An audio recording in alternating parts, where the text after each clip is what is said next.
All right, let's look at two of our elimination friends. So elimination reactions, and I know they're gonna be elimination for a couple reasons. Well, I would tell you they're gonna be eliminations. So these are both tertiary alkyl halides. Tertiary alkyl halides.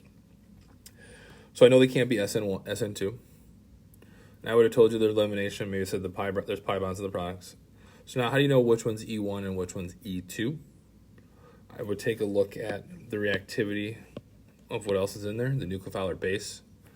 Unreactive, right? Doesn't have a negative charge. This makes me think E1. Reactive, E2. And what do we know about these ones? So E1, we know, so more than one step. We know there's a carbocation. We're looking for beta H's still. E2, what do we know? One step, 3 arrows.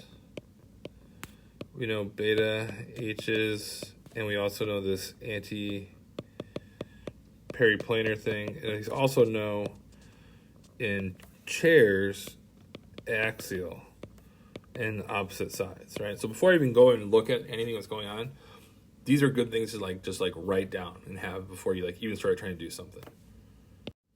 Okay, so now let's see if I can move these around a little bit. I'll wait to do the E1 because the E1's a little more complicated. E2, again, what we wrote, anti-periplanar. So I got to find the beta hydrogens. Always got to find the beta hydrogens in these things. So there's the leaving group. 1, 2 bonds away, 1, 2 bonds away, 1, 2 bonds away. So if I number these carbons, 1, 2, 3. 1 and 3 are the beta carbons with the beta hydrogens. But only one of those has the beta hydrogens in the right spot. So the bromine is already axial and up. So that means I'm looking for, it has to be a beta hydrogen, but it also has to be a beta hydrogen that's axial and down. So the only one that fits that bill is this one on carbon 1.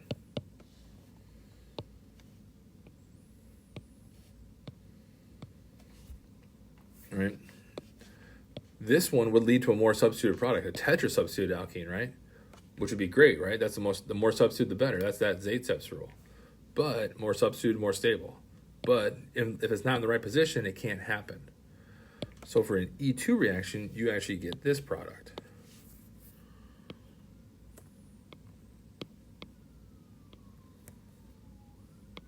Which I will redraw out of the chair in a second.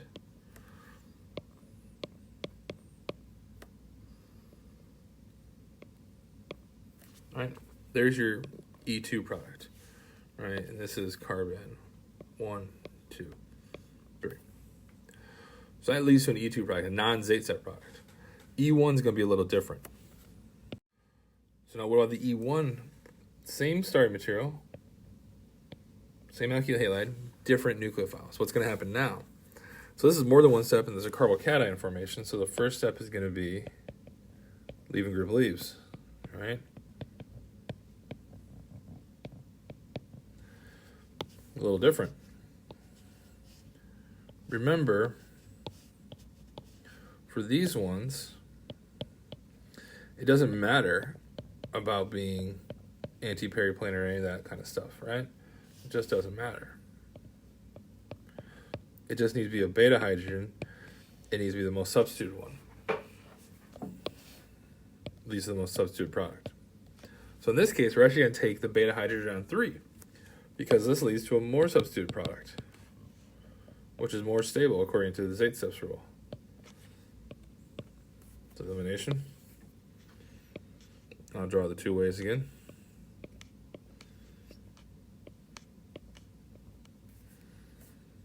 Which is equal to. So this is a tetrasubstituted alkene, right? Tetrasubstituted, whereas the E1 or E2 product was only, right? Was only trisubstituted. So having an E1 in the ring is basically like having an E1 anywhere. You're not worrying about things being antiperiplanar there. If it's in the ring and trying to do an E2, then you have to worry about it. And that's how you can get like different products in these cases. Notice there's no wedges and dashes. No wedges and dashes on alkenes. Never have those.